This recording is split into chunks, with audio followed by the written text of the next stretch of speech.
கலீம் அகமது சென்னை ஜமாலியா பகுதியிலிருந்து கேட்குறாரு, தந்தையின் ஹராமான வருமானம் பிள்ளைகளை நரகில தள்ளும் என்று நபிகள் நாயகம் ஸல்லல்லாஹு அலைஹி வஸல்லம் சொன்னதாக ஒரு ஆலிம் பயான் செய்தார். இந்த கருத்து சரியா? வீடியோ இணைத்துள்ளேன் அப்படின்னு என்ன செய்கிறாரு, ஒரு சின்ன வீடியோவை அனுப்பி ஒரு மௌலவி ஒரு ஆலிம் இந்த மாதிரி பேசுகிறாரு, அதாவது தகப்பனார் ஹராமாக சம்பாதிக்கிறாருன்னு வைங்க, அதை சாப்பிட்டுட்டு வர்ற பிள்ளைகள் நரகத்தில் தள்ளிடும். நீங்கள் ஹராமாக சம்பாரிச்சிங்கன்னா உங்கள் பிள்ளைகள் நரகத்தில் தள்ளிடும்னு சொல்கிறார். அது அவராக சொன்னார்னு சொன்னால் அது ஒரு கணக்கில் எடுத்துகிட்டு போயிடலாம். நபி சொன்னாங்கன்னு சொல்கிறார். அதில் என்ன சொல்கிறார், நபிகள் சொன்னதாக அவர் சொல்லுகிறார். ஹராமான வழியில் வருமானத்தை தேடுவீர்களா, அந்த வியாபாரத்தின் பொருள்கள் உங்கள் பிள்ளைகளுக்கு நரகத்தை தரும் என்றார்கள் ஸல்லல்லாஹு அலைஹி வஸல்லம். இன்னைக்கு ஹராம் மிகைத்திருக்கிறது. தப்பான வழிகளில் ஏதோ ஒரு வழியில் அங்கிருந்து இங்கே. அப்போ அந்த வீடியோவில் என்ன சொல்கிறாருன்னு கேட்டால், நபிகள் நாயகம் ஸல்லல்லாஹு அலைஹி வஸல்லம் இந்த கருத்தை சொன்னதாக அவர் சொல்லுகிறார். ஆனால் நபிகள் நாயகம் ஸல்லல்லாஹு அலைஹி வஸல்லம் இந்த கருத்தை சொன்னதாக நாம் தேடி பார்த்த வரைக்கும் கிடைக்கல. அப்படி எங்கேயா இருந்தால் கூட அது இஸ்லாமிய அடிப்படைக்கு மாற்றமானது, குர்ஆனுக்கு மாற்றமானது, ஒட்டுமொத்த அறிஞர்களுடைய கருத்துக்குமே மாற்றமானது. அந்த ஆலிம் இருக்கார், அவர் நம்புகிற ஒரு மதுஹபில் இருந்தார்னா அதனுடைய கருத்துக்கே மாற்றமானது. ஏன்னு கேட்டால், ஒரு தகப்பனார் ஹராமாக சம்பாதிக்கிறார், பிள்ளை எதுக்கு எல்லாம் கேட்குறான்? தகப்பன் சம்பாதிச்சான்னா தகப்பன் சம்பாதிச்சதுக்காக வேண்டி எல்லாம் அவன்கிட்ட கேள்வி கேட்பான், எதுக்கு நீ ஹராமாக சம்பாதித்தாய் அப்படின்னு அவர்கிட்ட எல்லாம் கேள்வி கேட்பான். அந்த ஹராமான சம்பாத்தியத்திலிருந்து மனைவிக்கு சோறு போட்டால், பிள்ளைகளுக்கு சோறு போட்டாங்கன்னு சொன்னால், நீங்கள் எப்படி அந்த ஹராமானதை சாப்பிட்டீங்கன்னு நல்லா கேட்க மாட்டான். ஏன்னு கேட்டால், ஹராம் என்பது 2 வகையில் இருக்கிறது. ஒரு வகை ஹராம் அதாவது அந்த பொருளே ஹராமாக இருக்கும். இன்னொரு வகை ஹராமு பொருள் ஹராமாக இருக்காது, அது இவனுக்கு வந்த வழி ஹராமாக இருக்கும். உதாரணமாக இப்போ பன்றி இருக்குது, அது ஹராம். அது எதனால் ஹராமு? என்ன மாதிரி வந்தாலும் ஹராம் தான். பன்றியை நீங்கள் வாரிசு முறையில் வாங்கினாலும் அது ஹராம் தான், காசு கொடுத்து வாங்கினாலும் அது ஹராம் தான், அன்பளிப்பாக இருந்தாலும் ஹராம் தான். அதில் பன்றியை வளர்த்து பண்ணையில் குட்டி மூலமாக பெருக்கி பெற்றீங்கன்னாலும் அது ஹராம் தான். பன்றிங்கிறது ஹராம் என்பது அந்த பொருளே ஹராம், அது ஒரு வகை இருக்கிறது. இன்னொன்று என்னென்னு கேட்டால், இப்போ வட்டி மூலமாக என்ன செய்கிறான்னு கேட்டால், 10 மூட்டை நெல்லை கொடுத்துட்டு 11 மூட்டை நெல்லை வாங்குகிறான். அந்த ஒரு மூட்டை என்னது? ஹராம். ஹராம்னு அந்த உணவு ஹராமான உணவா? நெல்லை தானே வாங்குகிறான். அவன் எதை வாங்குகிறான்? 10 மூட்டை நெல்லை தான் கொடுத்தான், 11 மூட்டை நெல்லை தான் வாங்குகிறான். அப்போ ஒரு மூட்டை நெல்லை அதிகமாக, நெல் ஹராமாகுமா மார்க்கத்தில்? நெல் ஹராமாகாது. அதே மாதிரி தங்கத்தை கொடுத்துட்டு தங்கத்தை வாங்குகிறான், 100 கிராம் தங்கத்தை கொடுத்துட்டு அடுத்த மாதத்துக்கு 101 கிராம் கொடு அப்படின்னு சொல்லி வாங்குகிறான். அந்த 1 கிராம் என்ன? அது ஹராமா? தங்கம் தானே. அதே மாதிரி உணவுப் பொருளாக காசு இருக்குது, 1000 ரூபாய் கொடுத்துட்டு 1100 1000 ரூபாங்கிறது ஹராமா? ஹலாலானு தானே அது. அந்த பொருள் ஹலாலாக தான் இருக்குது. எதனால் ஹராமாக ஆகுதுன்னு கேட்டால், இவனுக்கு அது கிடைத்த வழி சரியாக இல்லை, மார்க்கம் அனுமதித்த வழியில் இவனுக்கு கிடைக்கவில்லை. வியாபாரத்தின் மூலம் கிடைச்சா அது ஹலாலாக இருக்கும், அன்பளிப்பு மூலம் கிடைச்சா ஹலாலாக இருக்கும், வட்டியின் மூலம் கிடைச்சா ஹலால் இல்லை. இவனுக்கு கிடைச்சது வட்டிங்கிற முறையில் வட்டிங்கிற முறை தப்பாக இருக்கிறதுனால ஹராம் ஆகுது. அப்போ ஹராமில் அந்த நிரந்தரமான ஹராமான பொருள்கள் இருக்கு இல்லையா, அது எந்த நேரத்துலையும் ஹராம் தான்.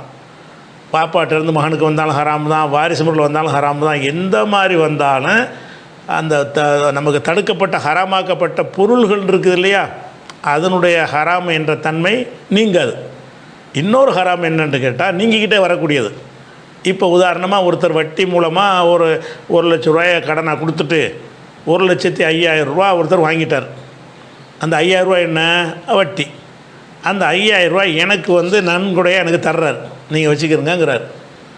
எனக்கு அது ஹராம்னா ஹராம் இல்லை. ஏன்னு கேட்டால், எனக்கு அவரிடமிருந்து வந்தது அன்பளிப்புங்கிற வழியில் தான் வருது, வட்டி முறையில் வரல. அவருக்கு அந்த பணம் வந்தது வட்டிங்கிற முறையில் வந்தது, அதனால் அவருக்கு ஹராம். அது அவர் எனக்கு தரும்போது நம்ம எதை பார்க்கணுன்னு கேட்டால், எனக்கு இவர் என்னவாக தருகிறார், வட்டியாக தர்றாரா, வேறு ஏதாவது அன்பளிப்பாக தர்றாரா, கடனாக, அப்படி பார்க்கணும். இப்போ எனக்கு இந்த 5000 ரூபாய் வட்டிக்கு தான் வாங்குறாரு, எனக்கு 5000 ரூபாய் தர்றாரு, நான் வட்டி வாங்கினேன்னு வரமாட்டேன், வர அந்த கணக்கில் என்னை எடுக்க முடியாது. ஏன்னு கேட்டால் ஒரு மனிதர் வந்து அவர் ஹராமாக சம்பாதிச்சார்னா சம்பாத்தியத்துக்கு அவர் தானே கேள்வி கேட்கப்படுவார், சம்பாதிக்கிற முறைக்கு தானே கேள்வி கேட்கப்படுவார். அது கேள்வி கேட்கப்படுவார், அவர் மறுமையில் பதில் சொல்லிக்கிறணும். நமக்கு வந்து அன்பளிப்பாக தந்தார்னு சொன்னால் அது மார்க்கத்தில் ஹராமாக மாட்டோம், ஆகவே ஆகாது. ஒரு தகப்பனார் என்ன செய்கிறாருன்னா வட்டி, சினிமா, லாட்ரி இப்படி ஹராமானதுலேயே பணம் சம்பாரித்து மூத்தா போயிட்டார். அவருடைய மகன் வாரிசாக இருக்கிறான், அவனுக்கு அப்படி அது கிடைக்கிறது ஹராமா. அவர் ஹராமாக சம்பாரித்து இருந்தாலும் அவரிடமிருந்து இந்த மகனுக்கு கிடைப்பது வந்து வட்டி முறையில் கிடைக்கல, அல்லது இவன் போய் அந்த ஹராமான பொருளை விற்று இவனுக்கு கிடைக்கல. இவனுக்கு எப்படி கிடைக்கிதுன்னு கேட்டால் அன்பளிப்பாக வாரிசு முறையில் கிடைக்கிறது. அப்போ ஒரு மனிதர் வந்து அன்பளிப்பாக பெற்றால், வாரிசு முறையில் பெற்றால் அதுகள்லாம் ஹராமாக ஆகாது. அப்போ இந்த ஆலிம் சொல்கிறபடி இருந்தால் என்னவா உண்டா, தகப்பனார் சம்பாரித்து ஒரு ஹராமான தொழில் பண்ணி சம்பாதிக்கிறார். அந்த சம்பாத்தியத்தில் மனைவி மக்களுக்கு தேவையெல்லாம் பூர்த்தி செய்கிறார். இதில் வந்து அந்த மனைவி மக்களுக்கு வந்து அல்லாஹ் கேட்கவா செய்வான்? கேட்க மாட்டான். எனக்கு கணவன்கிற முறையில் எனக்கு மனைவிக்கு அந்த கடமையை செய்கிறார், பிள்ளைங்கிற முறையில் தகப்பனுடைய கடமைங்கிற வகையில் தந்தார். எனக்கு வட்டி அவர் தரல, எனக்கும் அவருக்கும் உள்ள உறவு வந்து ஹலாலான முறையில் தான் வருகிறது. அந்த பொருள் வந்த வழி அவரிடமிருந்து எனக்கு வந்த வழி ஹலாலாக இருக்கிறது, அதனால் அது ஹராமாக ஆகாது. இது ஒரு அடிப்படையான ஒரு விஷயத்தை நம்ம விளங்கிக் கொள்ளணும். இப்போ நம்ம எத்தனை பேர்கிட்ட போய் நண்பர்கள் இருப்பாங்க, வாங்க டீ குடிச்சிட்டு வரோன்னு கூப்பிடுவார், உன் அக்கௌண்ட்டெல்லாம் கொண்டு வா, ஹராமாக சம்பாரிச்சியா, அவன் என்னென்ன வருமானம் உனக்கு வருது அப்படிலாம் கேட்கணுமா? எவன் கூப்பிட்டாலுமே சாப்பிட்டு வாங்க டீ குடிக்க சொன்னால் அவன் டீ உங்களுக்கு அன்பளிப்பாக தர்றான், வாங்க போய் இந்த ஹோட்டலில் போய் பிரியாணி சாப்பிட்டு வருவோன்னு கூப்பிட்றான் உங்களை. அல்லது உங்களை கல்யாண விருந்துக்கே கூப்பிட்றான், சுன்னத்தான முறையில் கல்யாணத்தை நடத்தி விருந்து வலிமா விருந்துக்குன்னு கூப்பிட்றான். ஆனால் அவனுடைய சம்பாத்தியம் ஹராமாக இருக்குது வச்சுக்கிறோம். ஹராமான சம்பாத்தியம் பண்ணுறவங்க கூட சில விஷயங்களை சரியாக செய்வான், சுன்னத்தான முறையில் கல்யாணத்தை பண்ணிவிட்டான். பண்ணிட்டு என்ன செய்கிறான், கல்யாண விருந்துக்கு வாங்குகிறான். இவன் வருமானம் சரியில்லை, இவன் வந்து சினிமா கூட்ட வச்சுருக்கிறான், அதன் மூலம் சம்பாதிச்சா உனக்கு என்ன, சம்பாதிச்சா அவனுக்கு அல்லாவுக்குள்ள விஷயம், அது அல்லா அவன்கிட்ட கேட்பான். கண்டிப்பாக அதுக்கு தண்டனை இருக்குது, மன்னிக்கலைன்னா அல்லாட்ட ஒரு பதில் சொல்லணும். நமக்கு விருந்து, உனக்கு என்ன வாகதை தருகிறான், விருந்தாக தருகிறான். இந்த பொருள் ஹராமாக்கப்பட்ட பொருள், அது பொருள் ஹராமாக்கப்பட்டதில்லை, ரூட்டுனால தான் ஹராம். வந்த வழி சரியில்லாதனால ஹராமே தவிர அரிசியே ஹராமா, பருப்பே ஹராமா, தங்கமே ஹராமா, வெள்ளியே ஹராமா, அதெல்லாம் ஹராம் கிடையாது. அப்போ அந்த மாதிரி அடிப்படையில் சிந்திச்சிருந்தால் அந்த ஆலிம் இப்படி சொல்லியிருக்க மாட்டார். அதனால் வந்து இதுக்குரிய ஆதாரங்கள் நிறைய இருக்குது. முதல் விஷயம் என்னென்னு கேட்டால் இந்த கருத்தை ஏற்றுக்கிட்டோம்னு சொன்னால் ஒருவர் பாவத்துக்கு இன்னொருவர் தண்டிக்கப்படுறான்னு வருது, நரகத்தில் தள்ளுவாங்கிறார். எங்கள் வாப்பா தப்பாக சம்பாதிச்சார்னு சொன்னால், நான் அதில் சாப்பிட்டேன்னு சொன்னால் எனக்கும் நரகம்ங்கிறார். அல்லாவுடைய நீதியில் இப்படி இருக்குதா? என்ன இருக்குது? தில்க உம்மத்துன் அது ஹலத், 2வது சூறாவில் 134வது வசனத்தில் அல்லாஹ் சொல்கிறான், அவர்கள் சென்று போன சமுதாயம், லஹா மா கசபத், அவங்க செய்த நன்மை அவர்களுக்கு, ஓ அலைஹா மக்கு தசபத், அவங்க செஞ்ச தீமை அவங்களுக்கு, ஒலா துஸ்அலூன அம்மா கானு யாமலூன், அவர்கள் செய்தது குறித்து உங்களை கேள்வி கேட்கப்படாது. அவன் செஞ்சதுக்கு உண்டை எங்கே கேள்வி கேட்கணும், எங்கள் அப்பா செஞ்ச கேட்டேன் எல்லாம் கேள்வி கேட்கறான். அல்ல அப்படி தெளிவாக சொல்கிறான், ஒலா துஸ்அலூன, நீங்கள் விசாரிக்கப்பட மாட்டீர்கள், அம்மா கானு யாமலூன், அவர்கள் செய்ததை குறித்து உங்களிடத்தில் எந்த கேள்வியும் கிடையாது. 2:144 அல்லாஹ் சொல்லி காட்டுகிறான். அதே மாதிரி வந்து 6வது சூறாவோட 164வது வசனத்தில் சொல்கிறான், ஒலா தக்ஸிபு குல்லு நஃப்ஸின் இல்லா அலைஹா, எந்த ஆத்மாவும் தனக்காகத்தான் சம்பாதித்து பாவத்தை வந்து தனக்குத்தான் சம்பாதித்து கொள்கிறது. ஒலா தசிறு வாசிரத்துன் விசிற உஹ்ரா, ஒருவருடைய சுமையை இன்னொருவர் சுமக்க முடியாது. எவன் தப்பு செஞ்சாலும் தனக்குத்தான் தப்பு செய்யணும், அதை பிள்ளைகள் மேலே கடத்த முடியாது. அப்போ வந்து தகப்பனார் ஒரு கொலையே தகப்பனார் பண்ணிட்டார், மகனை கேள்வி கேட்பான். உலகத்திலே அது கேட்பாங்களா? உலகத்திலேயாச்சும் தகப்பன் கொலை செஞ்சதுக்காக வேண்டி மகனுக்கு தண்டனை கொடுப்பாங்களா? அப்போ உலகத்தில் மக்களுக்கு அறிவு கூட அல்லாவுக்கு இருக்காதா? அப்போ அல்லாஹ் வந்து இப்படி நியாயமற்ற முறையில் தீர்ப்பளிக்க மாட்டான். அவன் மகனுக்கு என்ன எதுக்கு, ஒவ்வொருத்தர் தனித்தனி. அல்லாவுடைய பார்வையில் தந்தையாக இருந்தாலும் மகனாக இருந்தாலும் எல்லாம் நப்சி தான். அவன் தனித்தனி, அவனுடைய செயல்பாடுகளுக்கு அவன் பொறுப்பாளியை தவிர எங்கள் வாப்பாவுக்கு நான் ஜவாப்தாரி கிடையாது. உலகத்தில் இதை கடனை வாங்கினீங்கன்னா வாப்பாவுக்கா மகனை கொடுக்க சொல்லி கேட்பாங்க, ஒரு பொருளாதார தொடர்பான விஷயங்களை கேட்பாங்களே தவிர மற்றபடி வந்து அவன் மோசடி செஞ்சதுக்கெல்லாம் அவன்கிட்ட வந்து கேட்க முடியாது. அது ஒன்று. அப்போ உலா தசிர் வாசிரத்துன் விசர உஹ்ரா, ஒருவன் சுமையை ஒருவன் சுமைக்க முடியாது என்று 664 வசனத்தில் இருக்கிறது. அதே மாதிரி 17வது சூறாவில் 15வது வசனத்தில் அல்லாஹ் சொல்கிறான், மணிஹத்ததா ஃப இன்னமா யஹ்ததிலி நஃப்ஸி, எவன் நேர்வழியில் செல்கிறானோ அவன் தனக்குத்தான் நேர்வழி அவன் நேர்வழியில் போனதுனால அவன் பிள்ளைகளுக்கெல்லாம் அந்த நேர்வழியில் பங்கு கிடையாது. மணிஹத்ததா ஃப இன்னமா யஹ்ததிலி நஃப்ஸி, எவன் நேர்வழி பெறுகிறானோ தனக்காகத்தான் நேர்வழியில் செல்கிறான். ஒமன் நல்ல, எவன் வழிகட்டு போயிட்டானோ, வழிகட்டு போகிறதுனா ஹராமான சம்பாத்தியம்னா அதில் அடங்கிடும். ஒமன் நல்ல, இவன் வழிகட்டு போய் விட்டானோ இப்போ இன்னமா எழில் வளைகா, தனக்காக எதிராகத்தான் வழிகெடுக்கிறான். அந்த வழிகேட்டுடைய சுமை அவனைத்தான் சேரும். ஒலா தசிர் வாசிரத்துன் விசிற உஹ்ரா, ஒருவர் சுமையை மற்றொருவர் சுமக்க முடியாது என்று 17-15 சொல்கிறான். இந்த ஒருவர் சுமையை மற்றவர் சுமக்க முடியாது என்பது பல வசனங்களில் குர்ஆனில் இருக்குது. உதாரணத்துக்கு 2 எடுத்து காட்டியிருக்கிறோம். அந்த வகையில் பார்த்திங்கன்னா தகப்பன் வட்டி வாங்கினாலும் நமக்கு பாதிக்காது. அடுத்தது என்னென்னு கேட்டால், இதை புரிந்து கொள்வதற்கு இன்னும் பல விஷயங்களை நம்ம கவனிக்கலாம். இஸ்லாத்தில் ஜக்காத்துன்னு ஒரு கடமை இருக்குது. இந்த ஜக்காத்துங்கிறது இப்போ நம்ம காலத்தில் நம்மளை விரும்பி தான் கொடுக்குறோம். நபி காலத்தில் இஸ்லாமிய அரசாங்கம் இருக்கிற காலத்தில் அதாவது விவசாயம், கால்நடைகள், சுரங்கம், புதையல், இந்த மாதிரியான ஜக்காத்துகளை கவர்மெண்ட் வசூல் பண்ணுவாங்க. இண்டிவிஜுவலாக கொடுக்கக்கூடிய செல்கிற வருமானத்துக்கு அவனாக கொடுத்துக்குருவான். அப்போ நபிகள் காலத்துலலாம் என்னவாக இருந்துச்சுன்னா ஜக்காத்தை வசூல் பண்ணாங்க. வசூல் பண்ணும் பொழுது அப்போ அதில் யார்ட்டெல்லாம் வசூல் பண்ண போகிறாங்களோ அவன் ஹராமாக சம்பாதிக்கிறவனு இருப்பான், ஹலாலாக சம்பாதிக்கணும் இருப்பான், பலவிதமாக மோசடி செஞ்சவன்லாம் இருப்பான். ரசூலில் அனுப்பும்போது நீங்கள் ஜக்காத் வசூலிக்கும் போது அவன்கிட்ட எந்த முறையில் சம்பாதித்தான்னு கணக்கு கேளுங்க, ஹலாலான வருமானமாக இருந்தால் அதில் போய் ஜக்காத்து வாங்குங்க, ஹலால் இல்லாத முறையில் சம்பாதிச்சானா அவனை ஜக்காத்து வாங்காதீங்க அப்படின்னு சொல்லி அனுப்புனாங்களா? அப்படி அனுப்புனா லட்டாக என்ன செய்வான், எல்லோரும் நான் ஹராமாக சம்பாதிச்சேன் வெட்டி விட்ருவான், ஜக்காத்தை கொடுக்க மாட்டான். அப்போ ஒருவனுடைய வருமானத்தில் ஹலாலாக சம்பாதித்தவனுக்கும் ஜக்காத்தை கட்டாயமாக நம்ம வசூல் பண்ணணும். ஹராமாக சம்பாதித்தாலும் அவனிடமிருந்தும் ஜக்காத்தை நம்ம வசூல் பண்ணி ஆகணும். வசூல் பண்ணி என்ன செய்யணும், ஏழை வாழைக்கு தான் கொடுக்கணும். அப்போ அவன் ஹராமான சம்பாத்தியத்தில் உள்ள ஜக்காத்தை அதை எப்படி ஏழைக்கு கொடுக்கணும்னு கேட்க முடியுமா?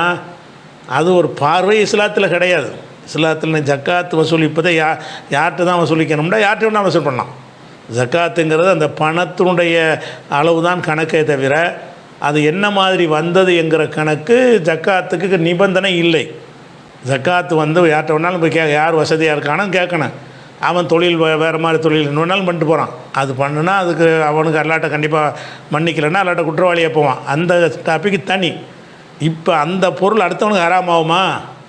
அவன் ஹராமாக சம்பாதிச்சது எல்லாத்துக்கும் ஹராமாகும்னா ரசூல்லா ஜக்காத்து வசூலிக்கும் போது இந்த கண்டிஷனை போட்டிருப்பாங்களே, ஜக்காத்து வசூலிக்க போகிறீங்கப்பா, ஏழைப்பாளையர் கொடுக்க வேண்டியது ஹலாலான வருமானமாக இருக்கான்னு கணக்கு கேட்டுக்கிட்டு சுத்தமான வருமானம் இருந்தால் மட்டும் அவன்கிட்ட வாங்குங்க, வருமானம் சரியில்லாட்டி அவன்கிட்ட வாங்காதீங்க அப்படின்னு ரசூல்லா சொல்லியிருக்கணும்ல? சொல்லலை. ஒரு இஸ்லாமிய ஆட்சியாளர்களும் சொன்னது கிடையாது, எல்லாத்தையும் தான் வாங்கினாங்க. அப்போ அந்த மாதிரி ஒரு விஷயத்தை இது 9வது சூரா 103 அல்லாஹ் சொல்கிறான், ஹுது மின் அம்வாலிஹிம் சதக்கா, அவங்களுடைய செல்வங்களில் ஜக்காத்தை வசூலிப்பீராக அப்படின்னு எல்லாம் சொல்லி காட்டுகிறான். அப்போ அவங்களுடைய செல்வங்களில் ஜக்காத்தை வசூலிப்பீராகங்கிற இந்த கட்டளை அவனுடைய சம்பாத்தியம் ஹலாலாக இருக்கிறவன் என்ற அர்த்தத்தில் சொல்லப்படலை. ஹலாலோ ஹராமா நீ என்ன வேண்டாலும் வச்சு கொண்ட எவ்வளோ இருக்குது அதுக்குள்ள 2% எடுத்து வை, அப்படி தான் அந்த ஜக்காத் வசூலிக்கப்படுமே தவிர அதில் என்ன கிடையாது. ஹலாலான வருமானம் உள்ளவங்களுக்கு தான் ஜக்காத்துங்கிறது இதிலிருந்து என்ன வழங்குது? அப்போ ஜக்காத்து நிதியாக ஹராமான வருமானத்தில் உள்ளவர்கள் ஒரு 10 பேர் இருப்பான்ல, அவங்ககிட்டையும் வாங்குவோம், ஹலாலான வருமானத்துலேயும் வாங்குவோம், ரெண்டையும் மிக்ஸ் பண்ணி ஏழை கொலையில் கொடுப்போம். யாருக்கு போய் சேருகிறது? ஏழை கொலையில் சேருகிறது. இப்போ அது ஹராமானன்னு சொல்லுவீங்களா? அப்போ இஸ்லாம் ஜக்காத்தை அந்த சட்டத்தை வைத்திருப்பதில் என்ன விளங்குதுன்னு கேட்டால் அது ஹலாலாக இருக்கணுங்கிற கண்டிஷன் கிடையாது அப்படின்னு விளங்குகிறது. அதே மாதிரி இப்போ போர்க்களத்தில் யுத்தம் நடக்குது. யுத்தத்தில் ஒரு அந்த காலத்து ஒரு முறை என்னன்னு கேட்டால் யார் ஜெயிக்கிறாங்களோ அவங்க என்ன செய்வாங்கன்னா தோத்தவங்களுடைய பொருள்களை எல்லாம் எடுத்துக்கொள்வார்கள். ரெண்டு படைக்கும், முஸ்லீம் படைக்கும் ஒரு முஷ்ரிக் படைக்கும் சண்டை நடக்கிறது. முஸ்லீம்கள் ஜெயிச்சிட்டாங்கன்னு சொன்னால் அவன் கொண்டு வந்திருந்த வாள், கேடயம், ஒட்டகம், தட்டு முடிச்சாமாங்க எல்லாத்தையும் போட்டு ஓடி போயிடுவானா. அது எல்லாமே முஸ்லீம்கள் அந்த ஜெயித்தவங்க எடுத்துக்கிட்டு பங்கு வச்சுக்கிடுவாங்க. இது யாருடைய பணம்? காஃபிருடைய பணம். காஃபிருடைய பணம் ஹலாலாக இருக்குமா? அவன் எல்லாம் இஸ்லாத்தில் ஹலால் ஹராமை பார்த்தா சம்பாரிச்சிருப்பான்.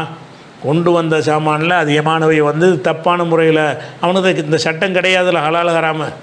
அப்போ இதை பற்றி அல்லாஹ் சொல்லும் பொழுது குழு நீங்கள் உண்ணுங்கள், மிம்மா கனிம்தும் நீங்கள் கனிமத்தாக போர்க்களத்தில் எதிரிகளிடம் கைப்பற்றுகிறீர்களே அதை உண்ணுங்கள், ஹலாலன் தையிபன் தூய்மையானதாக ஹலாலாக நீங்கள் உண்ணுங்கள், அது பரிசுத்தமானது. எடுக்கிறது காஃபிர்கிட்டேருந்து எதிரிகிட்டேருந்து கைப்பற்றுறோம், அவனுடைய வருமானம் தப்பாக இருக்கலாம், அது நமக்கு தேவையே கிடையாது. நம்ம எடுத்தது கனிமத்து முறையில், நம்ம அவங்ககிட்டருந்து எடுத்தது எந்த முறையில் போர்க்களத்தில் அவன் ஜெயிச்சானா நம்ம எது எடுத்துக்கிறோம், அவன் ஜெயிச்சிட்டான்னு சொன்னால் நம்ம விட்டு போன பொருள் அவன் எடுத்துக்கிடுவான், நம்ம ஜெயிச்சிட்டோம்னு சொன்னால் அவன் பொருளை நம்ம எடுத்துக்கிடுவோம். அப்போ நம்ம எடுத்துக்கிட்டோம்னு சொன்னால் இது நமக்கு ஹராமா, அடுத்தவன் சொத்தை எடுக்கிறோங்கிற வகையில் பார்த்தா கூட ஹராம் மாதிரி தெரிகிறது. போருக்கு அந்த சட்டம் கிடையாது.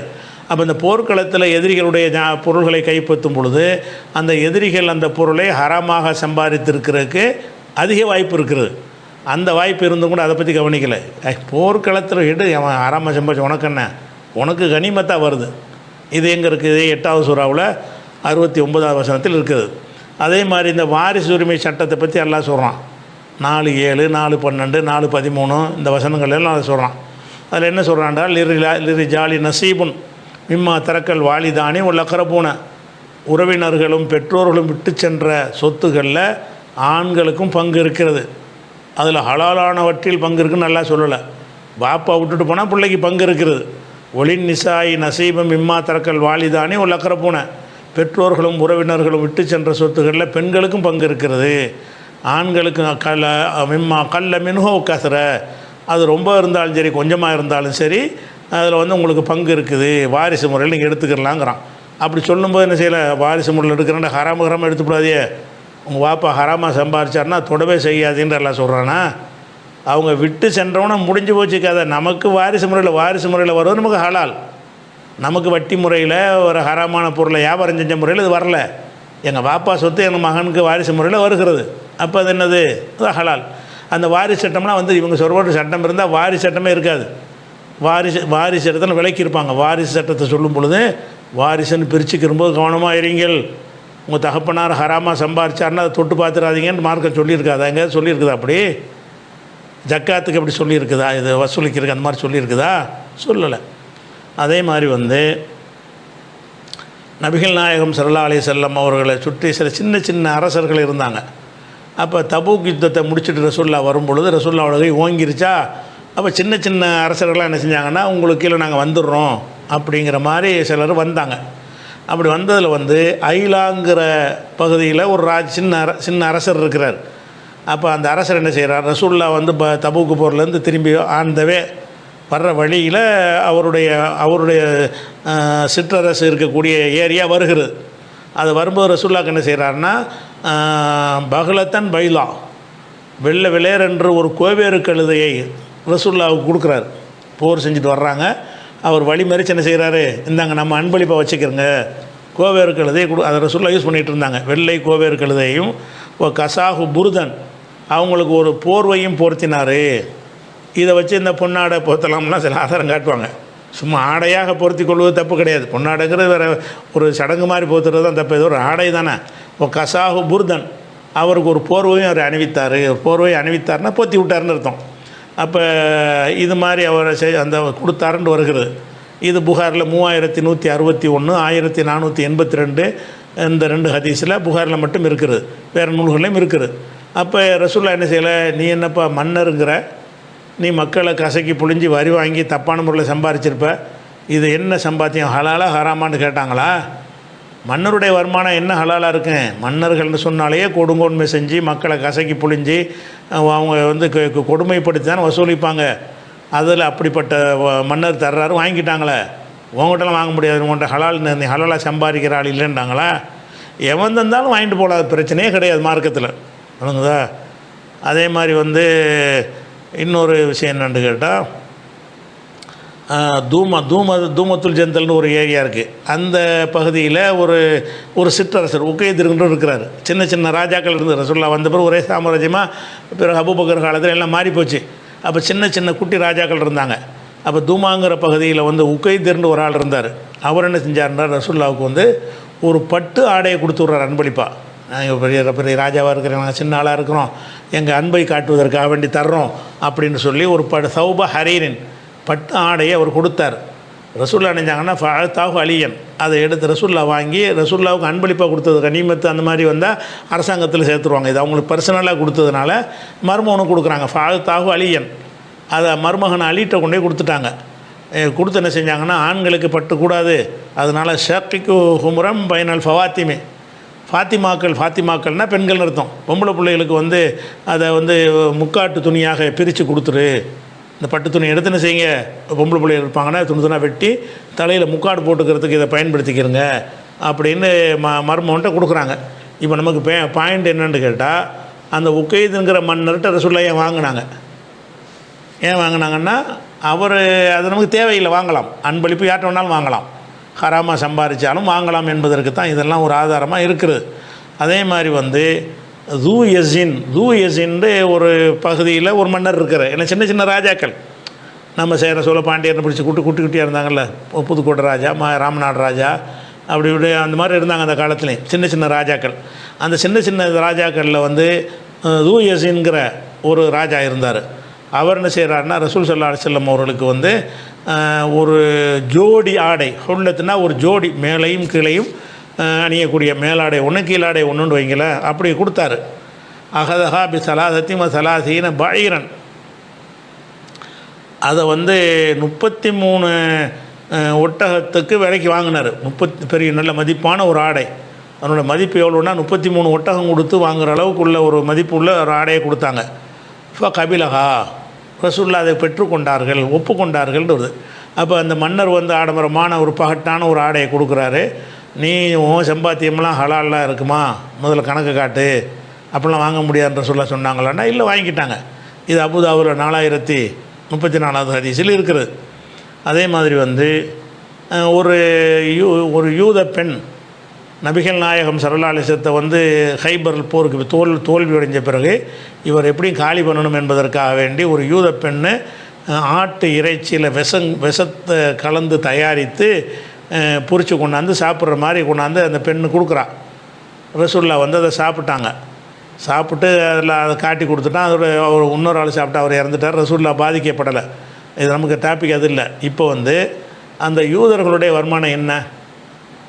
வட்டி தான். வட்டி வாங்கினா சபிக்கப்பட்டார்கள் நல்லா சொல்லி காட்டுறான். எல்லாமே வட்டி தான், எதாக இருந்தாலும் வட்டி.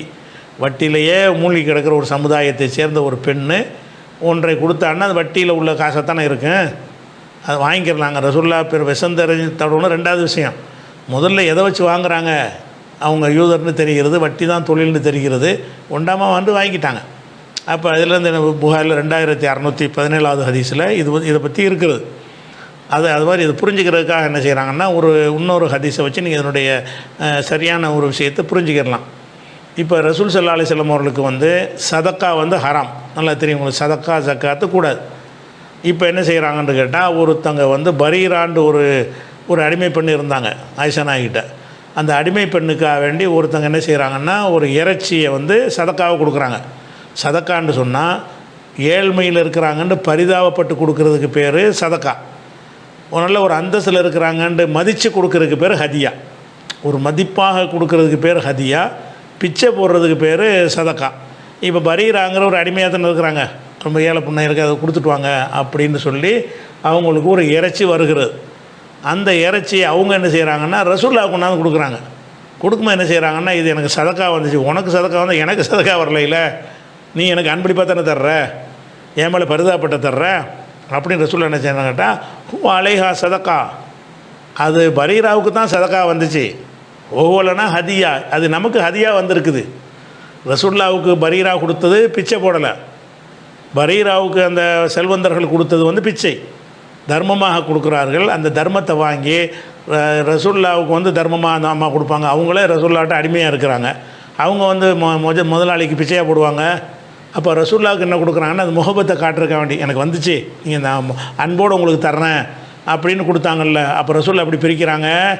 வந்த வழியை பார்க்குறாங்க, உனக்கு அங்கேருந்து வந்தது சதக்காண்டு வந்துச்சு, உன்னிடமிருந்து எனக்கு வந்தது சதக்கா இல்லை, ஹதியா அப்படின்னு சொன்னாங்க. அப்போ இதெல்லாம் வச்சு பார்க்கும் பொழுது அந்த ஆலிம் சொன்னது இஸ்லாமிய அடிப்படைக்கு ஒரு தவறான ஒரு விஷயத்தை அவர் சொல்லுகிறாருன்னு விளைவிக்கணும்.